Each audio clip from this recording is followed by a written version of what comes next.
Bien, Madame la Ministre, mes chers collègues, nous avons le plaisir d'accueillir cet après-midi Madame Juliette Méadel, ministre déléguée auprès du ministre de l'Aménagement du Territoire et de la Décentralisation chargée de la politique de la ville. Et je vous remercie, Madame la Ministre, d'avoir accepté l'invitation de notre délégation afin d'échanger avec l'ensemble de ses membres. Peut-être avant d'entrer dans le vif du sujet, vous redire que la délégation aux collectivités territoriales et à la décentralisation, comme vous le savez, comme on a eu l'occasion déjà d'en échanger, a une vocation large, non seulement d'assurer un lien étroit avec les élus locaux, mais également d'évaluer les politiques publiques déclinées à la maille des territoires par les collectivités territoriales, que ce soit seules ou à travers les compétences qu'elles exercent dans le cadre de la décentralisation ou conjointement avec l'État, s'agissant des politiques publiques nationales qui font l'objet d'interventions communes et transversales. C'est le cas de la politique de la ville, qui est portée par les contrats de ville et pilotée par l'ANCT et qui vise à améliorer les conditions de vie des habitants des quartiers prioritaires de la ville. Ils sont 5,3 millions, représentant 8% de la population nationale, et visent à réduire donc les inégalités entre les territoires.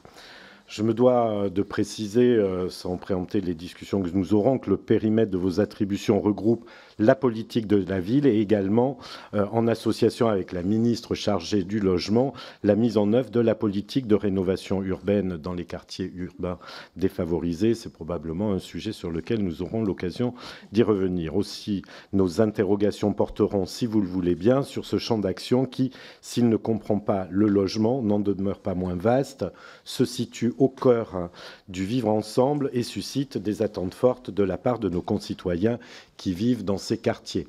Pour rien vous cacher, juste avant notre rencontre, j'étais au conseil d'administration des villes, des grandes villes, des villes urbaines, qui n'ont pas manqué de m'interpeller sur le sujet. On pourra y revenir un petit peu plus tard dans notre propos. Depuis votre nomination, vous avez fait de nombreux déplacements à la rencontre des élus, des habitants, des associations, que ce soit au Mans, à Vaux-en-Velay, à Villeurbanne, à Marseille, à Montreuil. Quel constat faites-vous à la suite des échanges que vous avez eus avec les acteurs locaux et quel état des lieux dressez-vous de la situation globale de quartiers prioritaires aujourd'hui? Sont-ce certains de ces constats qui vous ont amené à enjoindre les bailleurs sociaux à mieux entretenir les parties communes des immeubles sous peine de sanctions? Autre sujet, le dernier comité interministériel de la ville s'est tenu le 27 octobre 2023. Il a vu émerger le plan Quartier 2030 visant à associer par une concertation les habitants à la définition des enjeux prioritaires en amont du renouvellement des contrats de ville 2024-2030. Certaines mesures ont été prolongées. C'est le cas de la démarche quartier résilient qui intègre les problématiques de l'adaptation au changement climatique et aux nuisances de toute nature. Les quartiers, nous le savons, sont surexposés à la pollution, au bruit, à la sous-performance énergétique des logements et à l'effet d'îlots de chaleur urbains. Autre démarche, cité éducative, qui a étendu les horaires d'ouverture des services publics et a renforcé l'accompagnement des plus jeunes. Quelques mesures ont été initiées. Je citerai le plan de réhabilitation des copropriétés dégradées. Toutefois, ces initiatives nouvelles sont apparues un peu en retrait par rapport aux ambitions exposées lors du précédent comité interministériel de la ville de 2021. Vous avez récemment annoncé la réunion d'un prochain comité interministériel de la ville pour la fin de ce mois ou en avril, qui sera notamment l'occasion de faire un bilan des réalisations de ces 2 dernières années et de lancer de nouveaux chantiers. Vous avez souligné l'importance de privilégier des objectifs clairs plutôt que de multiplier les priorités. Sans préempter l'ordre du jour et le contenu du comité interministériel de la ville à venir, pouvez-vous nous indiquer les principaux sujets que vous souhaitez voir traités lors de cette réunion et les ambitions qui sont les vôtres? Vous le savez, nous sommes particulièrement attentifs à la présence des services publics, que ce soit dans les territoires ruraux ou en milieu urbain. À cette occasion, et sur ce sujet-là, le 13 février dernier, la délégation a organisé ses quatrièmes rencontres sur la thématique comment mieux répondre aux besoins des populations en services essentiels dans les territoires ruraux. Lors des échanges, plusieurs intervenants ont fait un parallèle entre zone urbaine et milieu rural, soulignant, s'agissant par exemple des espaces France Service, qu'à la différence des territoires ruraux relativement bien dotés, les quartiers prioritaires de la politique de la ville comportent un nombre limité d'espaces d'accueil qui affichent parfois d'importants niveaux de saturation. Un rapport de la Cour des comptes de 2020 soulignait également que si les quartiers prioritaires sont en général bien dotés en équipements publics, par exemple sportifs, tel n'est pas le cas en matière de services, par exemple petite enfance. Quelle est votre perception de l'articulation entre la politique de la ville et les autres interventions des services publics dans les quartiers prioritaires ? J'aimerais à présent aborder la question de la médiation sociale, qui est partie intégrante de la politique de la ville. Il y a 2 semaines, lors d'un déplacement à Angoulême, vous avez souligné le rôle essentiel de la médiation sociale qui favorise le dialogue et le lien social entre les habitants, les institutions et les acteurs locaux de quartier, bailleurs sociaux, commerces, travailleurs sociaux, familles, grâce à l'intervention de médiateurs qui, dans les quartiers, au pied des immeubles, dans les transports en commun, apaisent les tensions, participent à la prévention des insécurités, facilitent l'accès aux droits et accompagnent les habitants vers des solutions concertées. Alors que le rôle des médiateurs sociaux mérite d'être consolidé et mieux reconnu, vous pourrez sans doute évoquer les mesures que vous envisagez pour mieux valoriser leur travail sur le terrain. Enfin, je terminerai mon propos en évoquant le rapport Ensemble refaire ville pour un renouvellement urbain résilient des quartiers et des territoires fragiles, qui vous a été remis le 18 février par M. Jean-Martin Delorme, vice-président du Conseil général de l'environnement et du développement durable, Mme Claire Mialot, directrice générale de l'ANRU, et M. Cédric Van Steenwendael, maire de Villeurbanne, rapport qui conclut une mission qui leur avait été confiée en décembre 2023 par le ministre de la Transition écologique et de la cohésion des territoires, qui était alors M. Christophe Béchu, mission qui était destinée à nourrir des réflexions du gouvernement pour la préparation d'une stratégie globale de renouvellement urbain.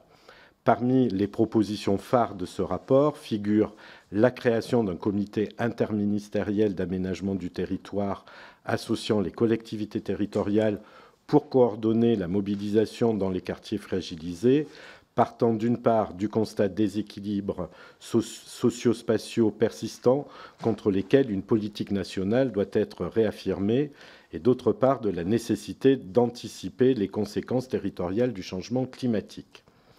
Autre proposition, le lancement dès 2025 d'un nouveau programme national de renouvellement urbain, autrement dit ANRU 3, si vous me permettez ce terme, ciblant la résilience climatique et la ségrégation urbaine en rendant l'action de l'ANRU plus agile et mieux coordonnée avec les autres opérateurs, les collectivités, mais aussi les habitants.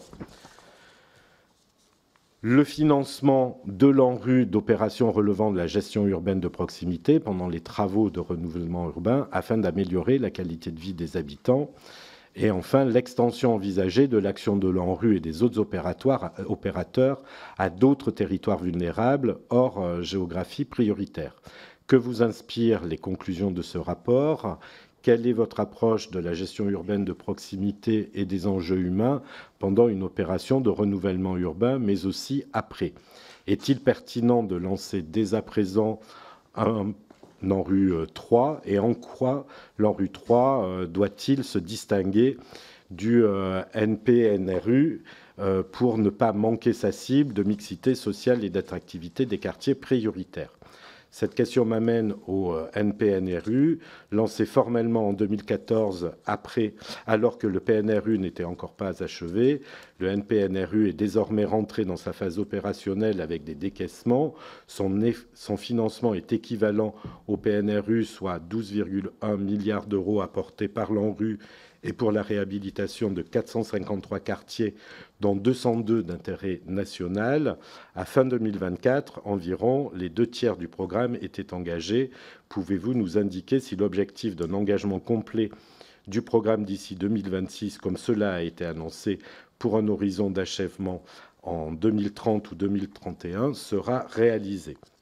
Alors, j'ai déjà été bien trop long dans mon propos. Je vous cède, Madame la Ministre, dès à présent la parole et nous aurons ensuite des échanges avec l'ensemble des membres de cette délégation.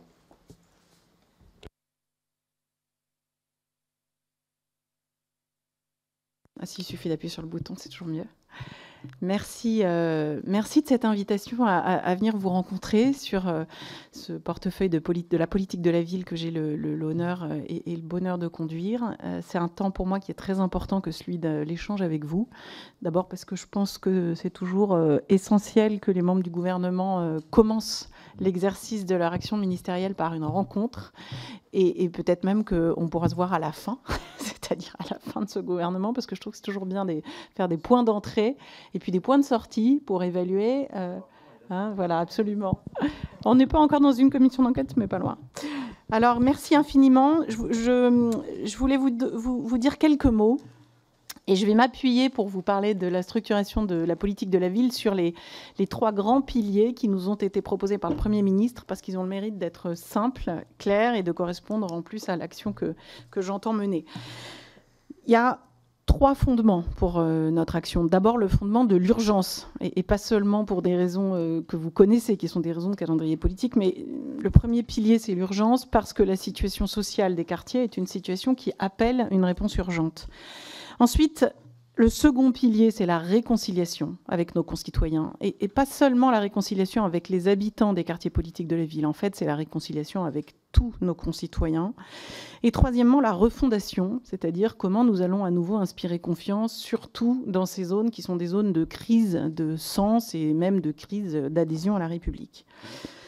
Je reprendrai donc ces 3 thèmes en commençant par l'urgence. Et ce qui m'a marqué dans ces premières semaines d'exercice de mandat ministériel, c'est l'urgence d'améliorer le cadre de vie des plus de 5,8 millions d'habitants des quartiers politiques de la ville.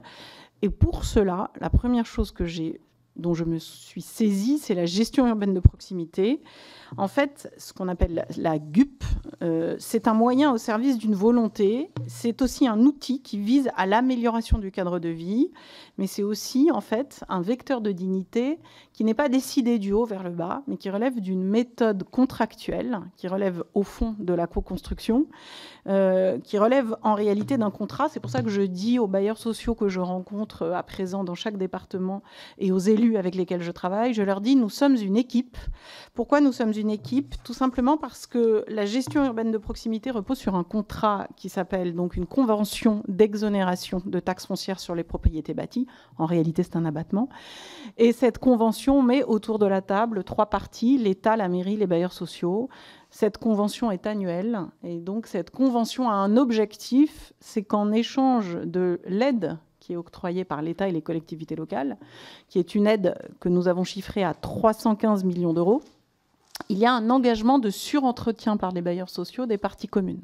Alors vous allez me dire, aide, est-ce que c'est vraiment une aide? Oui, parce qu'en fait, c'est une réduction de 30% de la TFPB. Autrement dit, c'est un abattement. Et qui paye cet abattement? Les collectivités locales et l'État, à une proportion 40-60. Donc en réalité, c'est les impôts de nos concitoyens qui aident les bailleurs sociaux à surentretenir. Alors pourquoi surentretenir, me direz-vous, et non pas entretenir? L'entretien est déjà censé être financé par les charges et le surentretien, c'est ce que l'on sait être nécessaire de réaliser en plus dans des zones qui sont effectivement pas en très bon état et pour certaines fragilisées par des comportements d'incivilité et éventuellement par du trafic de drogue. Donc au fond, c'est une somme d'argent qui est destinée à compenser les dépenses en plus qui doivent être mises à la charge des bailleurs sociaux. Donc, dans cette convention, comme je vous le disais, il y a les bailleurs sociaux qui sont des acteurs clés de la vie des quartiers, et j'y tiens parce que d'abord, ils s'investissent même humainement et ils y consacrent une énergie considérable.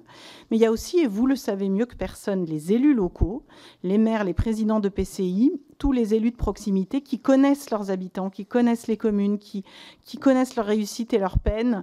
Et je dois vous dire que je ne conçois pas la politique de la ville sans les élus de la ville. Ils sont le poumon de l'action de l'État.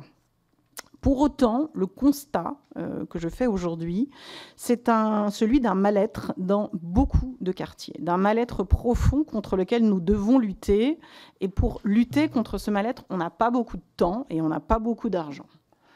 Ça touche à 3 points, ce mal-être. D'abord, la sécurité. Et je sais l'engagement de Bruno Retailleau sur ce point. Ça touche au cadre de vie. Le cadre de vie, c'est en particulier, et j'y reviendrai, les conditions de vie, c'est-à-dire la propreté, les ascenseurs qui fonctionnent, les boîtes aux lettres qui ferment. Et ce cadre de vie, c'est aussi, vous en avez parlé tout à l'heure, Monsieur le Président, l'ANRU et les 12 milliards d'euros de l'ANRU. L'ANRU, dont le financement que je porte à travers le programme 147 a été prolongé. Et puis, c'est aussi, ce 3e point sur ce mal-être, l'éducation, la santé. Au fond, c'est la relation humaine. Ce sont des quartiers qui souffrent d'une profonde solitude de leurs habitants. Quand on va dans ces quartiers-là, on est frappé par le fait que les villes, c'est assez désert dans la rue. C'est assez surprenant, c'est assez désert. J'y reviendrai. Alors, j'ai été interpellée, je ne vous cache pas, de façon assez virulente par les habitants, par les associations de locataires et par les élus locaux qui m'ont interpellée en me disant nous n'en pouvons plus de la dégradation de nos ascenseurs, de nos caves qui sont taguées, de nos poubelles qui ne sont pas bien ramassées, des nuisibles qui circulent, des fuites, des inondations. Et ce que m'ont dit les associations de locataires et les locataires avec lesquels j'ai aussi discuté directement, ce qu'ils m'ont dit surtout, c'est cette espèce de sentiment qu'on ne leur répond pas quand ils se manifestent. Donc certains, alors on dirait on est en France, on entend toujours plutôt que les trains qui n'arrivent pas à l'heure. En tout cas, ceux que j'ai entendus, ceux qui m'ont interpellé, m'ont parlé de bailleurs qu'ils appellent pendant des semaines, voire des mois, et quand un ascenseur est en panne pendant 1 mois et demi et que personne ne répond, il y a un moment où, m'ont-ils dit, on a le sentiment que notre dignité n'est pas respectée. Interpellé donc par ces mots, j'ai voulu intervenir et je l'ai fait en totale cohérence avec cette fameuse convention dont je vous parlais tout à l'heure. Puisque cet outil existe, mettons-le en œuvre et mettons-le en mouvement et donnons-lui du sens. C'est la raison pour laquelle j'ai pris une instruction le 13 février dernier que j'ai adressée aux préfets en leur demandant de mieux encadrer le contenu des conventions d'abattement de taxes foncières sur les propriétés bâties, de mieux contrôler leur exécution, puisque c'est un contrat donnant-donnant, donc il faut que chacun assume ses obligations, et de prendre, le cas échéant, des mesures adaptées pour corriger, d'ici à la fin de l'année, les dysfonctionnements. Autrement dit, c'est une convention tripartite, et je demande à chaque département de réunir 1 fois par trimestre un comité de suivi de cette convention qui est la Convention sur la gestion urbaine de proximité, et qui va permettre tout simplement aux bailleurs et aux élus avec l'État de remonter les difficultés rencontrées et de trouver ensemble des solutions. C'est ce que je constate dans tous mes déplacements, et je vais recevoir le 7 mars, c'est-à-dire vendredi, un bilan, qui est un bilan que j'ai demandé aux préfectures de réaliser avec les élus locaux et les bailleurs, et qui va être ce qu'on appelle un diagnostic en marchant, autrement dit, chacun va me dire ce qu'il constate dans son département en termes de propreté, de saleté anormale, de dysfonctionnements anormaux d'ascenseurs, de trop grande dégradation des rez-de-chaussée des logements sociaux, puisque vous savez que les locaux qui sont situés au rez-de-chaussée des logements sociaux sont souvent dégradés, ou encore de tranquillité publique. Tout ceci doit donc nous conduire à des actions concrètes, puisque c'est ça l'urgence dans laquelle nous sommes tous, concrètes, c'est-à-dire dans les mois qui viennent, et ce sera le premier symbole d'un État engagé pour la qualité de vie de ses habitants. Deuxième pilier, donc, la réconciliation. Notre pays, notre République, notre démocratie, et nous le savons mieux que personne, ont besoin de réconciliation, c'est-à-dire ont besoin d'apaisement, et pas seulement dans le cadre d'un contexte international chahuté. Nous avons besoin d'union, nous avons besoin de sérénité, et ça implique donc une méthode pour que chacun soit un véritable protagoniste engagé au service du bien public. C'est dans cet esprit que je suis en train de travailler avec tous les partenaires et toutes les administrations dont je salue la présence à mes côtés. Nous préparons le comité interministériel des villes qui doit se dérouler au printemps 2025 avec des associations d'élus, le secteur associatif, des habitants qui seront les acteurs d'un premier round de concertation, bien sûr les bailleurs sociaux, mais c'est aussi un CIV qui va nous permettre d'évaluer l'efficacité des mesures qui avaient été adoptées lors du fameux et du dernier CIV d'octobre 2023.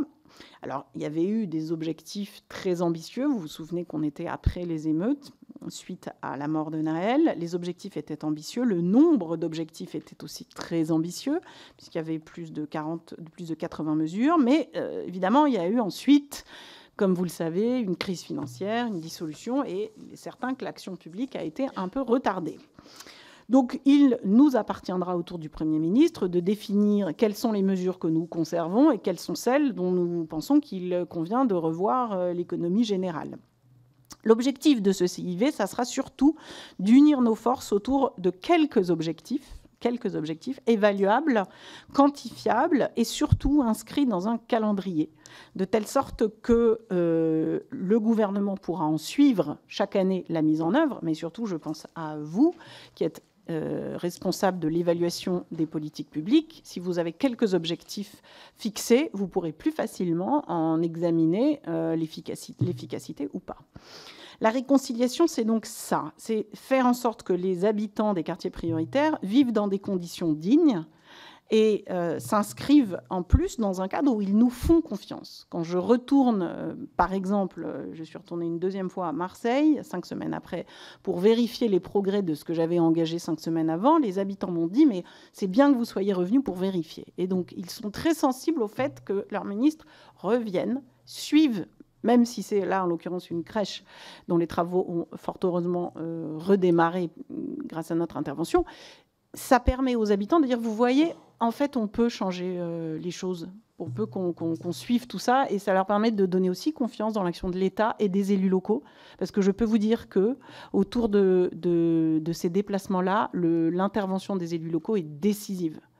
Ils sont eux-mêmes très heureux de pouvoir contribuer à relancer l'action et à relancer un certain nombre de travaux.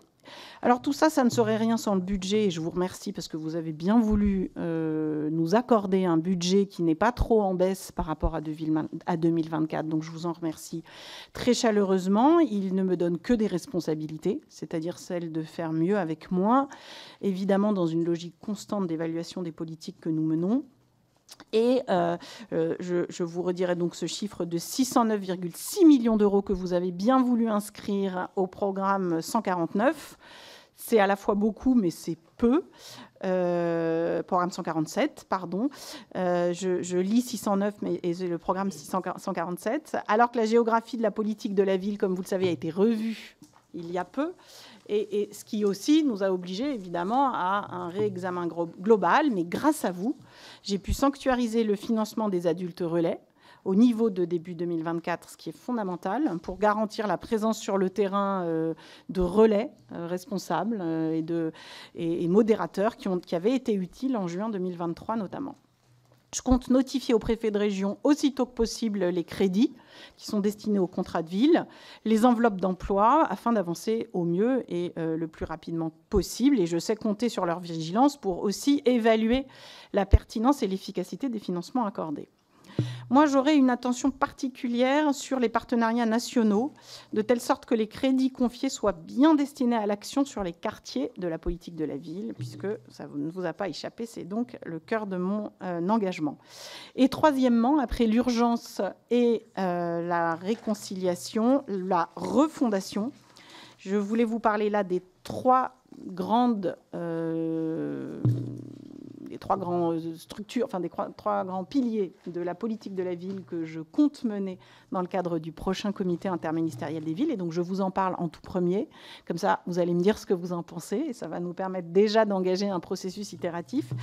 Première chose, pour la reconquête de l'égalité républicaine dans les quartiers, ma priorité, c'est l'enfance et l'adolescence. Elles sont au cœur de mon engagement pour les quartiers les plus pauvres, pour une raison qui est une raison qui a même été mesurée par les médecins, par les pédagogues, par les éducateurs et même par les macroéconomistes. Je pense à James Heckman, qui est un prix Nobel d'économie américain, qui avait démontré que 1 euro dépensé sur un enfant de 0 à 10 ans, c'est 10 euros d'économiser après.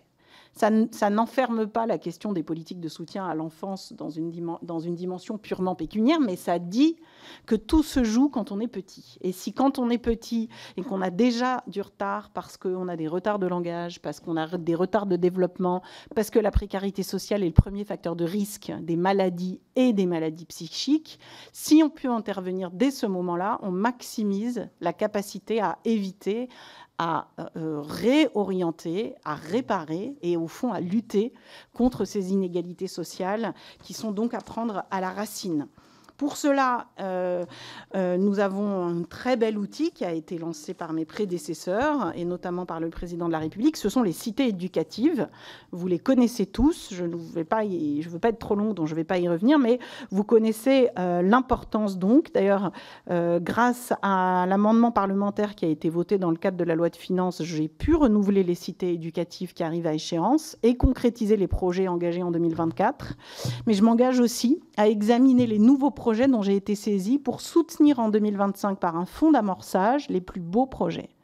Les cités éducatives ont ce mérite de mettre en lien tout le personnel éducatif de la crèche jusqu'à la sortie du lycée, puisque c'est 0,25 ans. Donc c'est la première fois qu'on a un outil sur le 0,25 ans, avec une entrée qui est l'entrée éducation, qui permet de partir du périscolaire jusqu'à après le lycée. Et ça c'est un outil unique qui, couplé, comme vous le savez, au programme de réussite éducative, nous permet aussi de faire du suivi individualisé. Au-delà des cités éducatives et en réalité à l'intérieur du cadre cité éducative, je vais lancer une action sur la santé mentale des enfants dans les quartiers politiques de la ville. C'est avec mon collègue Yannick Neuder une de nos priorités et je suis en train de réfléchir à la mise en place d'accueil psychologique et éducatif pour les plus jeunes, dans le cadre des cités éducatives en lien avec les ARS, pour faciliter non seulement le repérage, mais surtout le soin, puisque tout l'enjeu, c'est le soin et l'accompagnement des enfants. Mais à travers les enfants, c'est surtout des parents, puisqu'on ne prend pas soin correctement d'un enfant si on n'intègre pas aussi la question de la parentalité. Le deuxième pilier, c'est la tranquillité publique. Alors, la sécurité publique relève du ministre de l'Intérieur, comme vous le savez. La tranquillité publique est dans le champ de la politique de la ville pour ce qui relève des conditions de vie quotidienne, des incivilités, de la propreté, tout ce que je vous ai décrit et qui est la gestion urbaine de proximité, dans laquelle nous avons vraiment la possibilité d'arranger les choses, par exemple avec des solutions de gardiennage, de surveillance, de présence adulte. Tout ça fait partie de la tranquillité publique. En travaillant ainsi à l'amélioration de ces conditions de vie dans les parties communes des logements sociaux, on contribue à améliorer la tranquillité publique et ça suppose un pilotage exigeant, et je m'y engage, à travers l'instruction du 13 février dernier. Troisième et dernier pilier, l'économie. Je crois profondément que les quartiers sont des ressources inestimables et trop peu exploitées. Donc mon ambition, c'est de mettre en place une économie pour toutes et tous, pour insérer pleinement les quartiers dans la machine économique et productive française, pour permettre l'émancipation de tous. Moi, je veux que les quartiers deviennent des centres de ressources pour une économie légale. Et pour ce faire, il y a toute une série d'acteurs. Je travaille avec la Caisse des dépôts et consignations, la Banque publique d'investissement. Je veux un électrochoc économique dans les quartiers parce que c'est un impératif pour lutter contre les inégalités. Et en particulier, je m'attacherai à la question du pouvoir économique des femmes, puisque en travaillant sur les généralisations du microcrédit, je souhaite donner aux femmes les moyens de leur indépendance, et leur indépendance passe par l'autonomie économique. Vous voyez, les quartiers politiques de la ville ont beaucoup d'atouts. beaucoup de belles initiatives qui intéressent les investisseurs. Je vise également l'essor d'activités utiles à tous. Je pense notamment au déploiement du plan Entrepreneuriat Quartier 2030, qui a vocation à accompagner 100 000 nouveaux entrepreneurs des quartiers, ou au développement d'un tissu de l'économie sociale et solidaire, qui est assez vivace et qui permettrait d'inciter à la création de commerces de proximité et d'artisanat avec les habitants des quartiers et pour les habitants des quartiers. L'économie sociale et solidaire, mais dans un mode aussi circulaire et pleine de potentialités qu'il faut stimuler et qui permettrait précisément d'améliorer la vitalité des centres des quartiers et de leur redonner une dimension plus humaine et plus conviviale. Voilà, il y aurait encore beaucoup d'autres choses à dire, mais je ne veux pas être trop longue. Voici donc les 3 grandes lignes de mon ambition. Je pourrais vous parler beaucoup plus de la place des femmes. Je pourrais vous parler de culture, sur laquelle nous sommes en train de travailler, dont la diversité des esthétiques et des disciplines est une véritable richesse. Mais je n'en aurai pas le temps à ce stade et je suis donc à votre disposition pour répondre plus amplement dans le cadre de notre échange. Je vous remercie. Eh bien, merci Madame la Ministre. Si vous voulez bien, on va passer tout de suite aux interventions de groupe et ce sera peut-être effectivement l'occasion, à travers des questions qui vous seront posées, d'approfondir et de revenir sur certains sujets que vous n'avez pas eu le temps d'aborder. On va commencer tout de suite avec Madame Julie Lechanteux pour le groupe Rassemblement National, pour 3 minutes.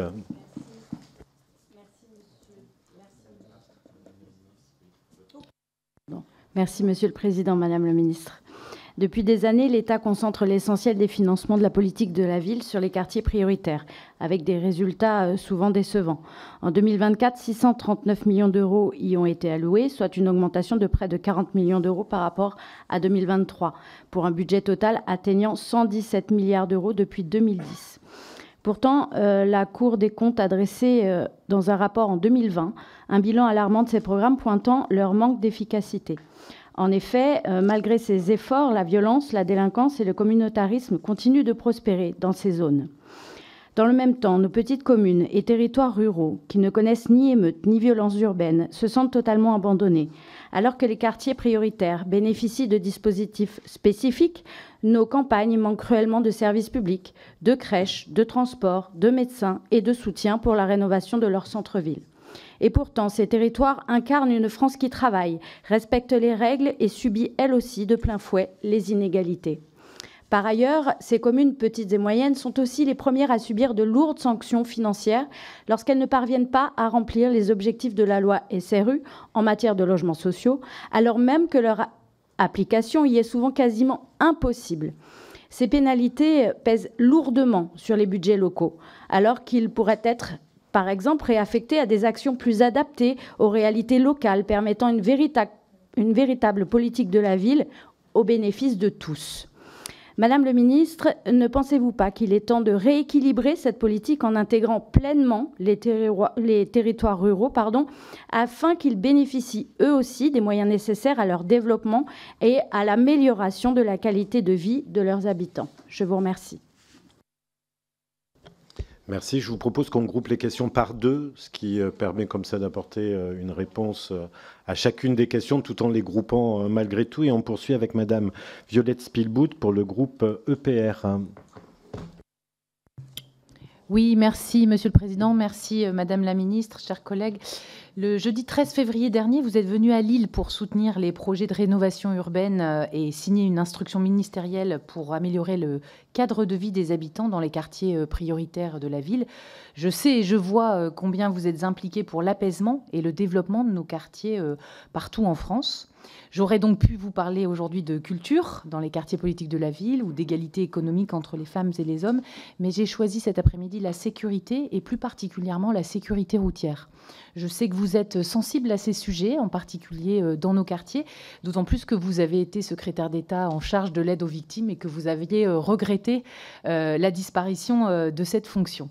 Le 8 février dernier, juste avant votre venue, une étudiante à Oisem de 23 ans, dans un quartier politique de la ville, a perdu la vie, fauchée sur un passage piéton par un conducteur sous l'emprise du protoxyde d'azote et roulant à près de 100 km/h dans une zone limitée à 30.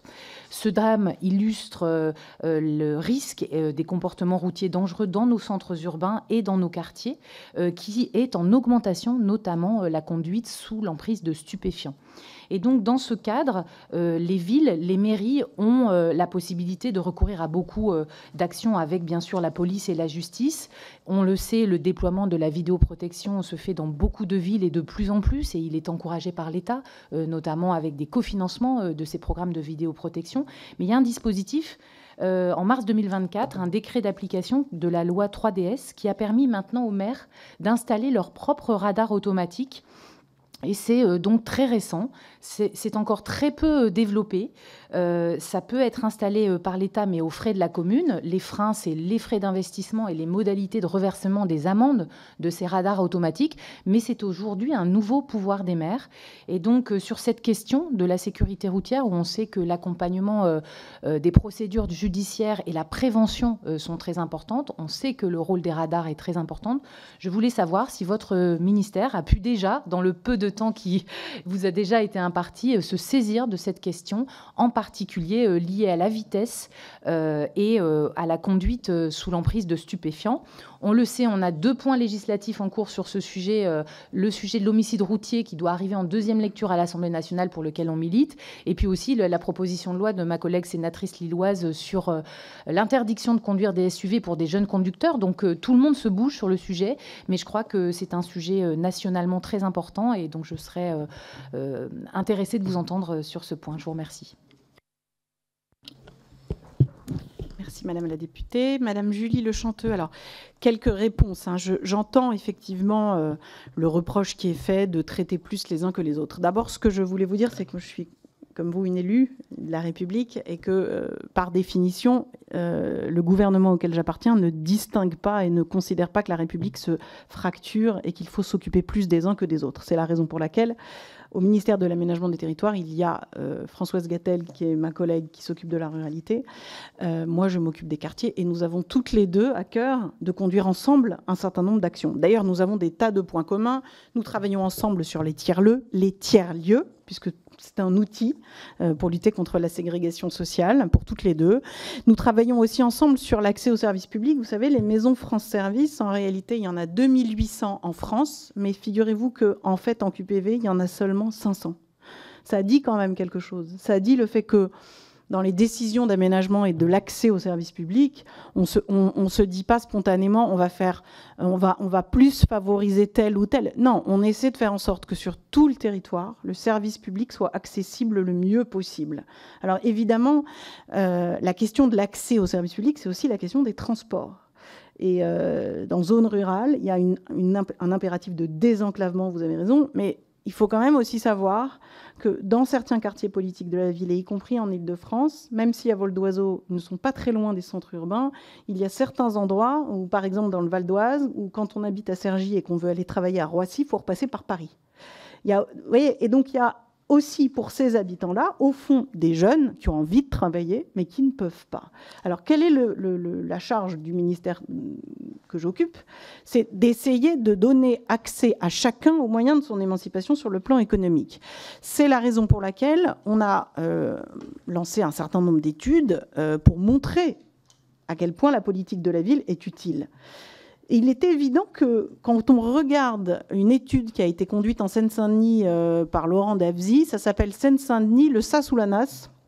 Ça nous permet de regarder si quand on passe par un quartier politique de la ville, on a plus de chances de s'en sortir ou pas. Et on s'est rendu compte que le fait de pouvoir en sortir, ce qu'on appelle la mobilité résidentielle, c'est un facteur et c'est un signe de ce que le quartier politique de la ville a rempli une partie de son objectif, puisqu'il vous permet d'en sortir. Autrement dit, puisque vous pouvez être moins pauvre en sortant. Et on s'est aperçu que, par exemple, en 2015 et en 2016, il y a plus de 12% des habitants des QPV qui avaient déménagé.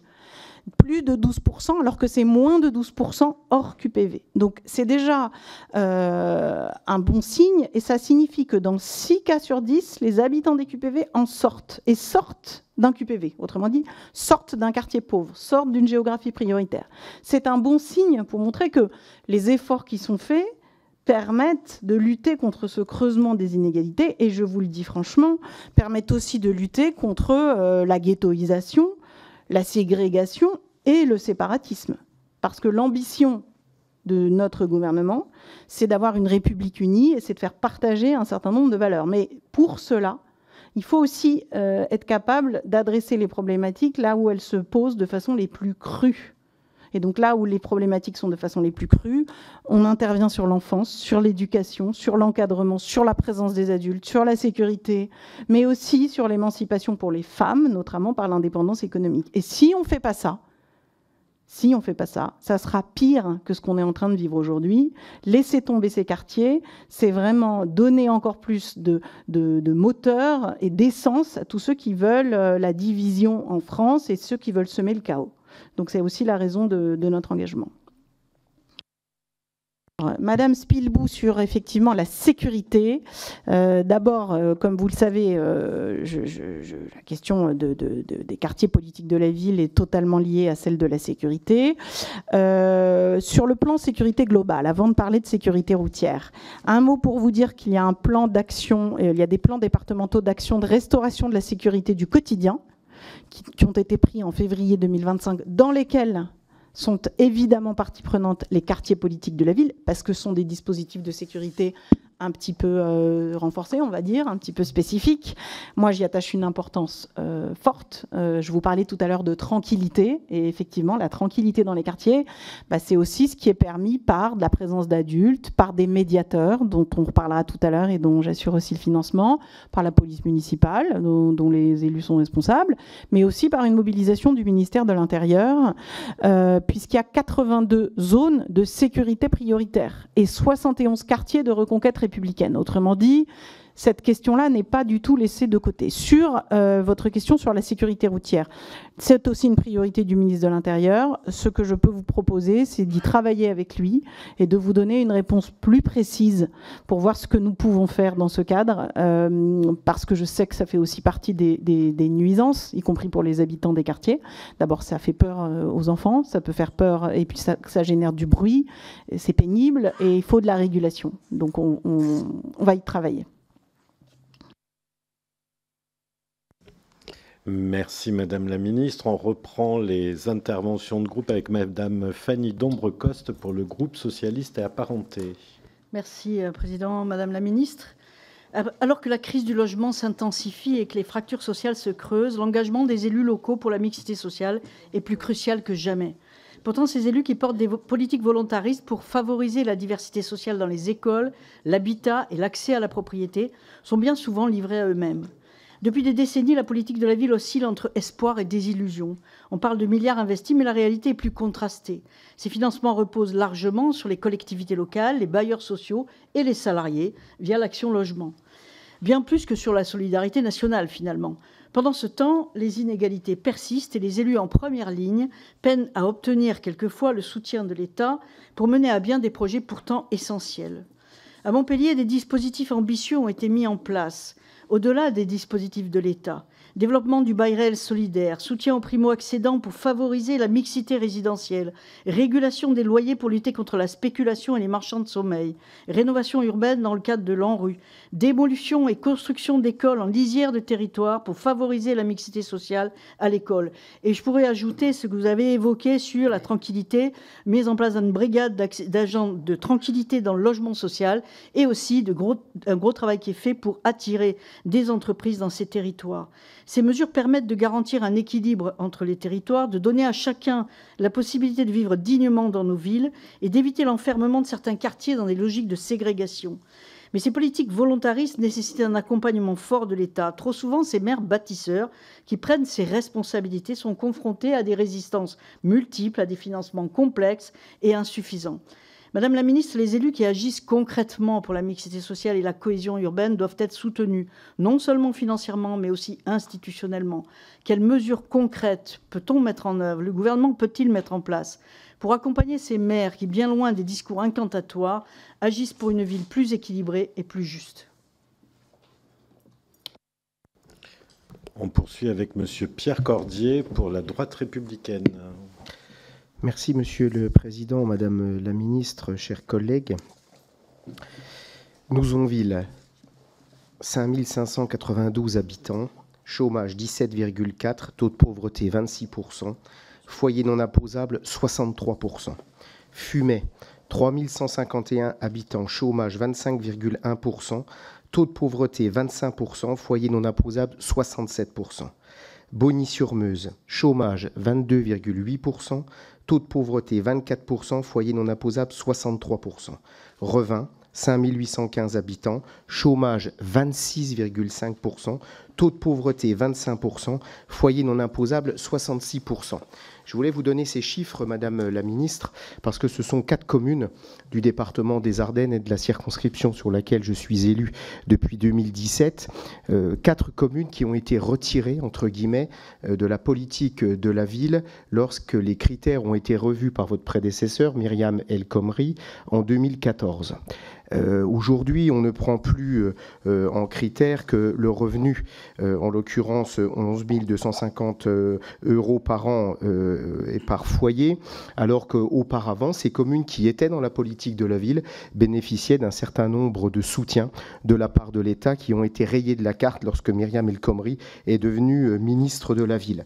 Alors il n'y a pas que dans les grands ensembles, parce qu'il ne vous a pas échappé, Madame la Ministre, que le département des Ardennes était un petit département, 280 000 habitants, mais pour autant, dans toutes ces communes moyennes qui, par ailleurs, n'ont pas forcément encore réussi leur reconversion industrielle, c'est le cas dans la vallée de la Meuse, dans les Ardennes, on rencontre énormément de difficultés et ces communes qui bénéficiaient, comme je l'ai dit tout à l'heure, de ces aides ont été rayées de la carte. Donc je voulais savoir si vous aviez, et ce serait une révolution quelque part, dans votre mandat de ministre, dans vos responsabilités nouvelles, de pouvoir réexaminer ces critères politiques de la ville. Il y a des secteurs qui peut-être devraient être retirés parce qu'une nouvelle prospérité économique, je ne sais pas trop où, mais pourrait être née, et d'autres qui connaissent toujours ces difficultés. Je voudrais vraiment insister sur ce point. Donc je voulais avoir une réponse sur la révision des critères, d'une part, et d'autre part, vous avez évoqué la TFPB. Moi, je suis membre d'un conseil d'administration d'un bailleur social, le premier du département des Ardennes, Madame la Ministre, depuis 2004, donc je connais bien toutes ces problématiques. Je puis vous dire que les bailleurs sociaux, il faut aussi, parce que c'est un petit peu le cas ici et là, arrêter de les montrer du doigt, parce qu'il y a énormément d'actions qui sont menées par les bailleurs sociaux en lien avec l'administration, bien entendu, et les collectivités territoriales. Mais c'est vrai aussi que quand vous mettez des caméras, que quand vous résidentialisez, que vous changez les boîtes aux lettres et que tout est pulvérisé au bout de 15 jours, il faut bien reconnaître que c'est aussi de l'argent public et que les bailleurs sociaux se posent des questions par rapport à tous ces travaux qui sont réalisés et pourtant on les pointe du doigt.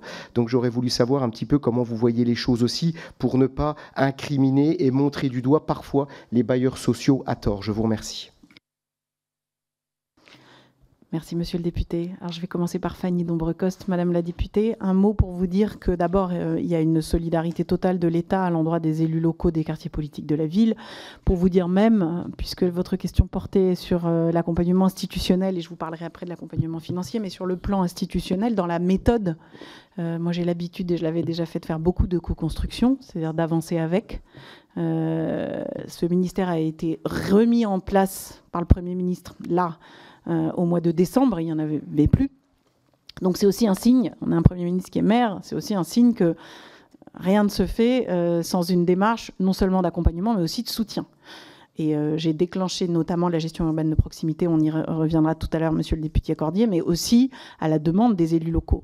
Et je me suis mise en mouvement parce que les maires m'ont demandé de le faire et parce que c'est parfois plus facile pour les maires de demander à l'État d'assumer parfois le rôle de pilote que pour eux, quand on connaît aussi le rôle des bailleurs sociaux en matière de construction. Effectivement, on manie les choses de façon à la fois constructive, bienveillante, mais il faut pouvoir répondre à ce que les maires constatent sur le terrain, aux interpellations dont ils font l'objet, voire même aux agressions, puisque j'ai des maires qui m'ont dit, et vous le savez, l'extrême tension qu'il y a en ce moment et l'exaspération de certains de nos concitoyens, notamment dans ces quartiers, qui peuvent les conduire à les menacer physiquement, et j'en ai vu.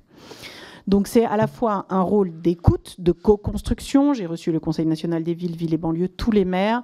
Ma porte est ouverte pour recevoir les maires et elle l'est évidemment aussi pour les députés, vous le savez. Donc c'est d'abord ce rôle-là. Deuxièmement, sur le plan un peu plus financier, si on revient quand même sur les chiffres, quand même, depuis 10 ans, le programme 147 a été multiplié par 2, c'est-à-dire qu'il est passé de 300 à plus de 600 millions d'euros. Donc la tendance est une tendance à l'augmentation chaque année. Et cette année, qui est une période, si je puis dire, de vache maigre, on a quand même un tout petit peu moins baissé que tous les autres. Donc ça dit quand même qu'il y a une priorité politique. Vous voyez, moi quand je suis arrivée quand même, pour vous dire, ma copie, elle était diminuée de plus de 20%. Donc c'était encore plus drastique que le projet de loi de finances 2025, initiale, première version et version censurée. D'accord ? Donc là, on est quand même à une version qui est à peine moins élevée que 2024. Donc ça dit la volonté du gouvernement non seulement d'aller plus loin sur le plan financier, mais d'accompagner évidemment les maires. Deuxièmement, il n'y a pas que les 609 millions d'euros du programme 147. Il y a les 315 millions d'euros quand même, on va les mettre dans le débat quand même, de l'abattement de TFPB, parce que c'est de l'argent public supporté par l'État et les collectivités locales. Donc pour nos concitoyens, ça reste de l'argent public. Vous savez, nos concitoyens, ils ne savent pas si c'est de la commune ou de l'État. Hein. Pour eux, c'est pareil. Donc c'est encore 315 millions d'euros de plus. Et les 12 milliards de l'ANRU, auxquels s'ajoute tout l'argent qui est consacré par la Caisse des dépôts, des centaines de millions d'euros.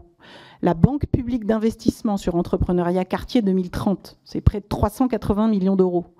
Et auquel s'ajoute ensuite tout ce qui s'appelle le droit commun et que vous connaissez très bien. C'est ce que mes collègues à l'éducation, à la santé, à la sécurité investissent en politique de la ville. Et là, la première estimation que j'ai, même si ça mériterait d'être un peu mieux chiffré, c'est environ 40 milliards d'euros. Donc ça veut dire qu'on ne laisse pas tomber ces quartiers et que les élus locaux sont très accompagnés, en tout cas très soutenus, et que pour moi, je vous le redis, ils sont le poumon de la politique de la ville, et vous aussi. Monsieur le député Pierre Cordier, alors vous me posez une question qui est au fond une question sur le zonage. Sur le fond. Alors, vous connaissez le nouveau zonage dans les QPV, puisqu'il y a 2 décrets qui ont été publiés, l'un en décembre 2024 pour l'Hexagone et l'autre en décembre 2023 pour l'Hexagone et décembre 2024 pour l'Outre-mer. Ces textes n'ont pas été élaborés en chambre. Ils sont aussi l'objet d'un échange, d'un processus de dialogue au niveau local entre les préfets, les élus et les associations. Si on reprend un petit peu les critères pour être dans un quartier prioritaire de la ville, vous les connaissez. 1, être dans une unité urbaine de plus de 10 000 habitants. Une unité, hein, attention. 2, le nombre minimal d'habitants d'un QPV, c'est 1000. C'est fixé à 1000. Donc ça, vous pouvez avoir un QPV dans une ville qui n'est pas forcément une grande ville. Et 3, le critère de revenu des ménages est défini par rapport au décrochage, par rapport au revenu de l'unité urbaine du QPV et par rapport au revenu de la France métropolitaine. Autrement dit, c'est des critères de pauvreté. Pour vous donner quelques chiffres, il y a des QPV qui sont sortis lors du dernier zonage. Il y en a 40. C'est plutôt bon signe. Ça veut dire que ça va mieux. Il y en a 111 qui sont entrants. 6% des quartiers politiques de la ville 2025, ce sont des QPV entrants, donc des nouveaux quartiers politiques de la ville. Ensuite, il y en a 960 dont le contour a été modifié. Et il y en a qui n'ont pas changé. C'est pour les 1362 QPV dans l'Hexagone. Ceux-ci ont été... il y avait 62 QPV dans l'Hexagone sur un total de 1609 en comptant l'outre-mer. Donc quand on vous donne le chiffre de 1609, c'est en comptant l'outre-mer. Donc vous voyez qu'il y a quand même eu une évolution pour tenir compte justement des critères que vous évoquiez. Alors, je regrette que vous n'ayez pas satisfaction dans votre département. Peut-être il faut regarder ça d'un peu plus près. Alors, nous avons quand même des outils. Nous avons des contrats de ville. Les contrats de ville, les nouveaux contrats de ville peuvent intervenir dans ce qu'on appelle, vous allez me dire c'est une nouvelle notion bureaucratique, mais les poches de pauvreté. Autrement dit, on a la cartographie QPV, mais on a une autre cartographie qui s'appelle les poches de pauvreté. C'est pas du QPV, mais ça permet quand même d'intervenir en soutien davantage, et c'est hors QPV. Donc c'est une espèce de session de rattrapage, si je puis dire. Donc on peut peut-être travailler, regarder dans le contrat de ville qui concerne votre circonscription pour voir ce qu'il peut être proposé. Merci. On poursuit avec Madame Catherine Hervieux pour le groupe écologiste et social. Oui, Madame la Ministre, chers collègues, donc vous nous avez présenté plusieurs actions.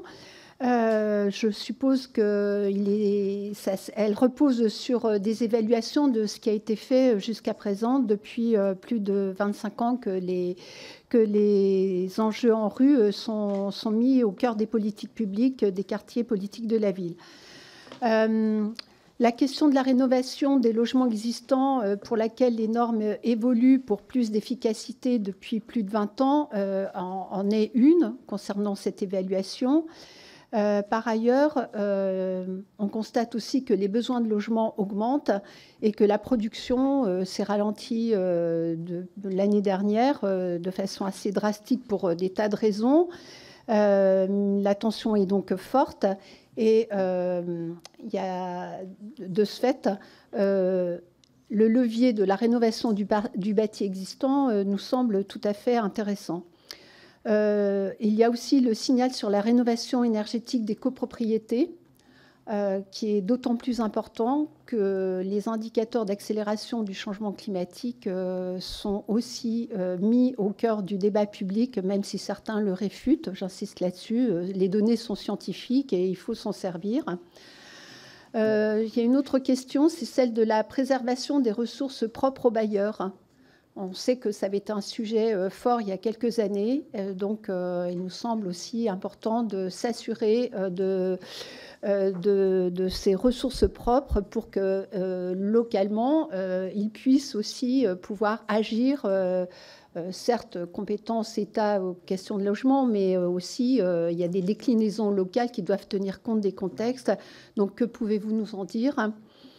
Une dernière chose, la rénovation de certains quartiers entraîne aussi une gentrification versus une assignation à résidence dans les quartiers politiques de la ville. Et pour nous, cela renvoie aussi à la question des ressources propres des habitants et les moyens pour la mixité sociale dans toutes les villes. Ça a été évoqué tout à l'heure. De ce fait, quelle programmation dans la durée pour asseoir une vraie mixité reposant sur un des 3 piliers de votre présentation, à savoir la réconciliation ?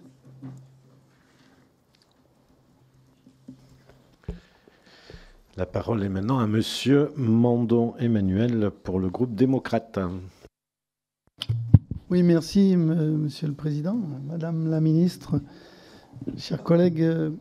C'est vrai que je me réjouis tout d'abord de l'intérêt de cette réunion ce soir et qui s'inscrit dans une nouvelle série d'auditions qui sont parfaitement utiles parce qu'elles nous permettent d'interroger des ministres du gouvernement sur une thématique qui, bien entendu, concerne la vie de nos collectivités territoriales, le développement local, la décentralisation, avec évidemment la prise en considération de ce qui peut apparaître comme un particularisme ou une particularité. C'est effectivement cette manière de penser le développement pour des territoires qui sont plus fragiles sous l'angle que l'on qualifie de politique de la ville, avec des outils particuliers. Et peut-être c'est peut-être une question aussi que j'aimerais déjà vous suggérer, en abordant les choses d'une manière un peu différente. Et donc, avec aussi peut-être des limites. Alors, j'avais, sur ce point, je sais qu'un certain nombre, il y a tout un processus de reconnaissance, de désignation, de détection des difficultés. Je ne rentre pas, vous l'avez parfaitement décrit. Et puis, je crois qu'on connaît bien le processus. Mais face, finalement, à tous ces éléments d'évaluation, est-ce que vous pensez qu'au XXIe siècle, on va penser la ville de manière un peu plus large ?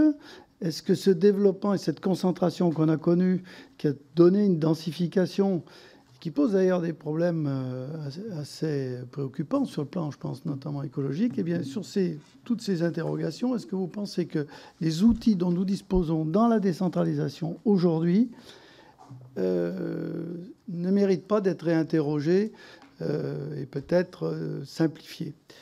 Je voudrais aussi vous poser une question par rapport à... Vous avez parlé de la question des périmètres. C'est vrai que moi-même, j'ai été assez surpris lorsqu'il y a eu les discussions autour des outils de soutien des quartiers des QPV.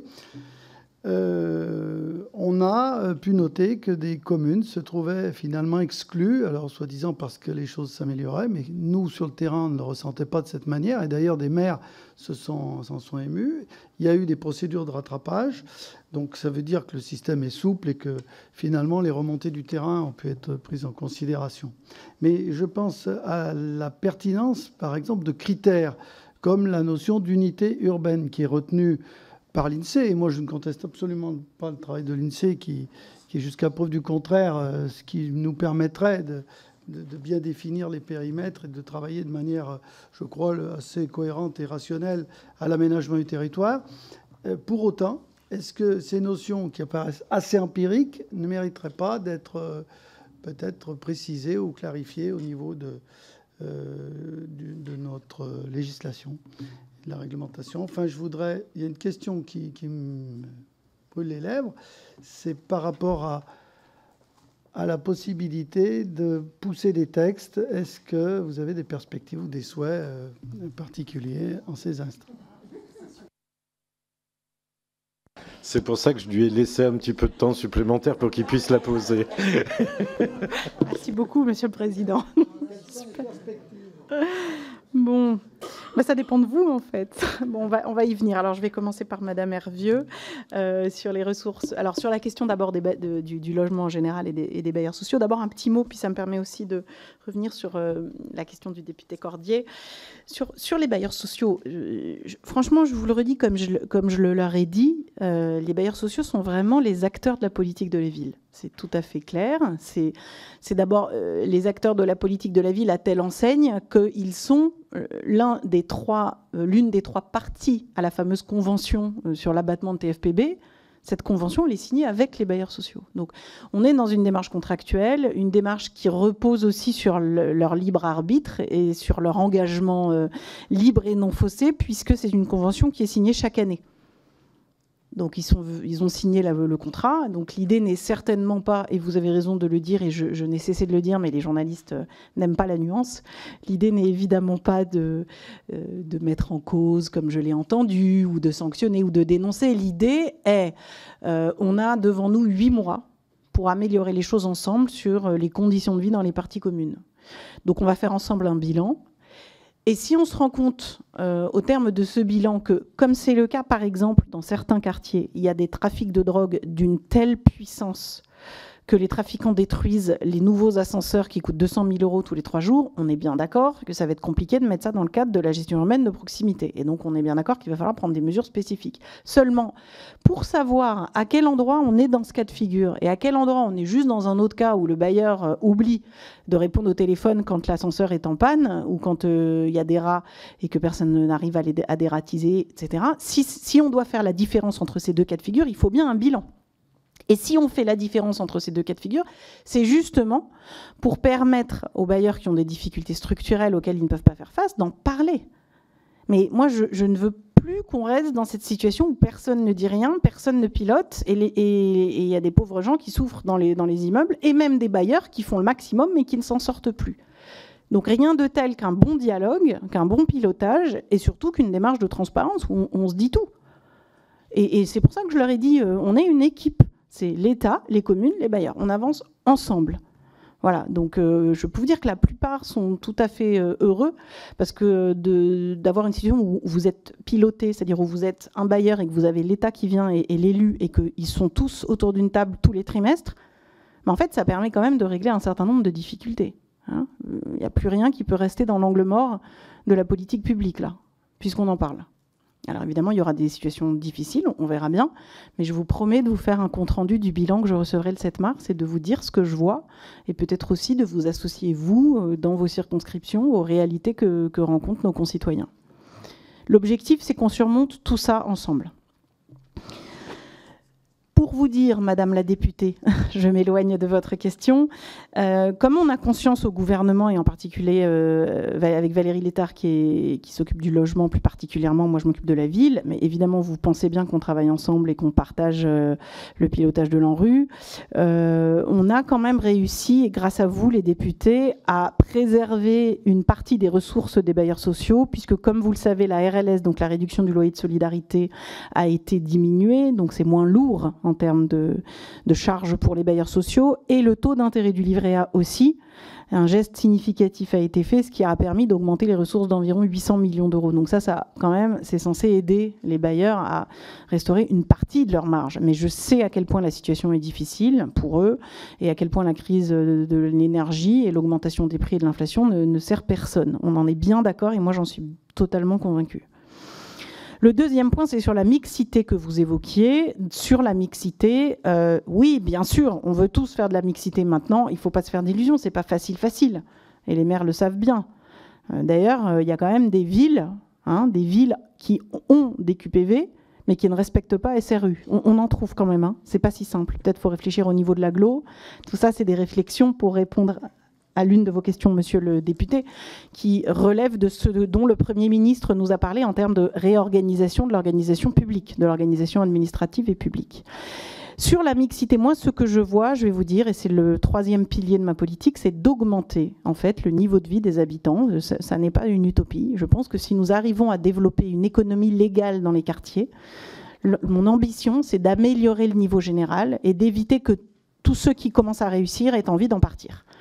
Parce que quand ceux qui commencent à réussir en partent, ils sont remplacés par ceux qui sont encore plus pauvres qu'eux. L'idée est au contraire de développer une vraie classe moyenne dans les quartiers pour tirer le niveau économique général et faire du beau dans les quartiers, pour éviter à nouveau cette ghettoisation. Je pense que nous aurons plus de facilité à faire ça qu'à vouloir faire de la mixité quand vous voyez les réticences qu'ont certains à vouloir faire de la mixité dans les logements ou dans leur ville. Ça ne veut pas dire qu'il faut abandonner le combat sur le respect de la loi SRU, hein, attention. Mais ça veut quand même dire qu'il faut agir sur tous les fronts et en particulier en attirant, en facilitant les prêts, le microcrédit, l'artisanat, l'entrepreneuriat, même dans la tech.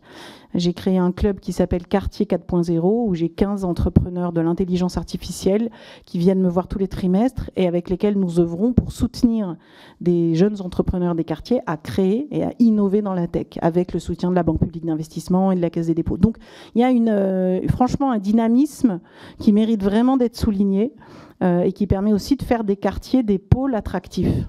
Sans langue de bois et sans illusion, il y a vraiment un dynamisme économique et entrepreneurial et des gens qui ont l'habitude de se battre plus que n'importe qui et qui réussissent.